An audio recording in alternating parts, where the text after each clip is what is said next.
বুখারী শরীফ। আবু আবদুল্লাহ মুহাম্মদ ইবনে ইসমাঈল আল বুখারী আল জুফি রহমতুল্লাহি আলাইহি।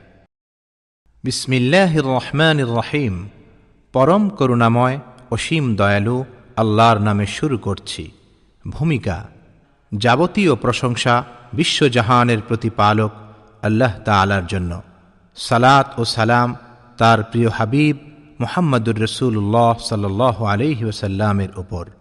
হাদিস শরীফ মুসলিম মিল্লাতের এক অমূল্য সম্পদ, ইসলামী শরীয়তের অন্যতম অপরিহার্য উৎস এবং ইসলামী জীবন বিধানের অন্যতম মূল ভিত্তি।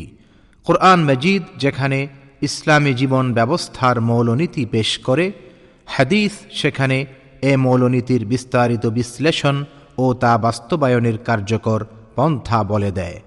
কোরআন ইসলামের আলোক স্তম্ভ, হাদিস তার বিচ্ছরিত আলো।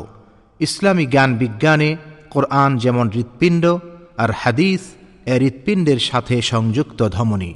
জ্ঞানের বিশাল ক্ষেত্রে প্রতিনিয়ত তাজা তপ্ত শোণিত ধারা প্রবাহিত করে এর অঙ্গ প্রত্যঙ্গকে অব্যাহতভাবে সতেজ ও সক্রিয় রাখে। হাদিস একদিকে যেমন কোরআনুল আজিমের নির্ভুল ব্যাখ্যা দান করে, অনুরূপভাবে তা পেশ করে কোরআনের ধারক ও বাহক নবী করিম সাল্লাল্লাহু আলাইহি ওয়াসাল্লামের পবিত্র জীবন চরিত, কর্মনীতি ও আদর্শ এবং তার কথা ও কাজ, হিদায়াত ও উপদেশের বিস্তারিত বিবরণ।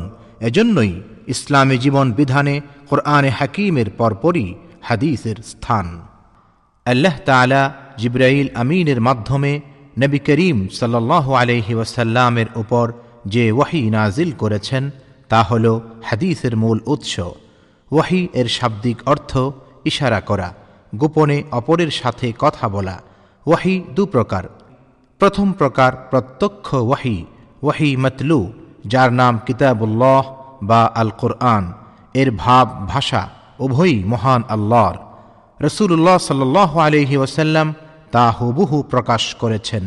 দ্বিতীয় প্রকার পরোক্ষ ওহী, ওহী গায়র মতলু, এর নাম সুন্নাহ বা আল হাদিস। এর ভাব আল্লাহর, তবে রাসূল করিম সাল্লাল্লাহু আলাইহি ওয়াসাল্লাম তা নিজের ভাষায়, নিজের কথায় এবং নিজের কাজ ও সম্মতির মাধ্যমে প্রকাশ করেছেন। প্রথম প্রকারের ওহী রাসূলুল্লাহ সাল্লাল্লাহু আলাইহি ওয়াসাল্লামের উপর সরাসরি নাজিল হতো এবং তার কাছে উপস্থিত লোকজন তা উপলব্ধি করতে পারত। কিন্তু দ্বিতীয় প্রকারের ওহী তার উপর প্রচ্ছন্নভাবে নাজিল হতো এবং অন্যরা তা উপলব্ধি করতে পারত না। আখিরি নবী ও রসুল হযরত মুহাম্মদ সাল্লাল্লাহু আলাইহি ওয়াসাল্লাম কোরআনের ধারক ও বাহক। কোরআন তার উপরই নাজিল হয়। আল্লাহ তাআলা তার কিতাবে মানব জাতিকে একটি আদর্শ অনুসরণের ও অনেক বিধিবিধান পালনের নির্দেশ দিয়েছেন, কিন্তু তার বিস্তারিত বিবরণ দান করেননি। এর ভার ন্যস্ত করেছেন রাসূলুল্লাহ সাল্লাল্লাহু আলাইহি ওয়াসাল্লামের উপর। তিনি নিজের কথা, কাজ ও আচার আচরণের মাধ্যমে কোরআনের আদর্শ ও বিধান বাস্তবায়নের পন্থা ও নিয়ম কানুন বলে দিয়েছেন। কোরআনকে কেন্দ্র করেই তিনি ইসলামের এক পূর্ণাঙ্গ জীবন বিধান পেশ করেছেন। অন্য কথায়, কোরআন মাজিদের শিক্ষা ও নির্দেশসমূহ ব্যক্তি, সমাজ ও রাষ্ট্রীয় পর্যায়ে কার্যকর করার জন্য নবী করিম সাল্লাল্লাহু আলাইহি ওয়াসাল্লাম যে পন্থা অবলম্বন করেছেন তাই হচ্ছে হাদিস।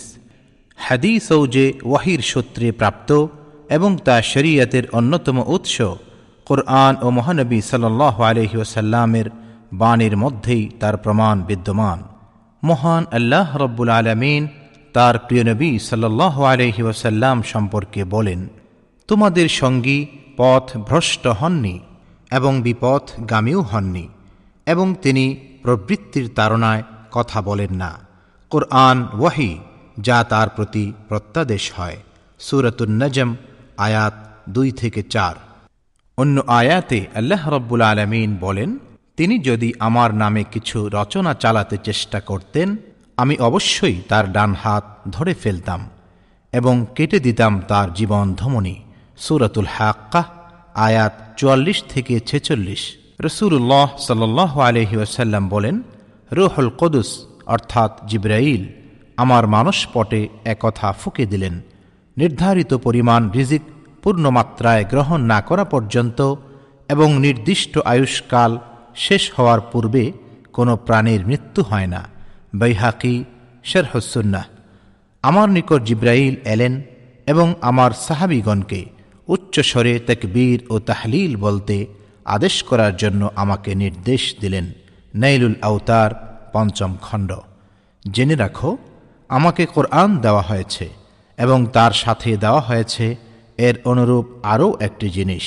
আবু দাউদ, ইবনে মাজাহ।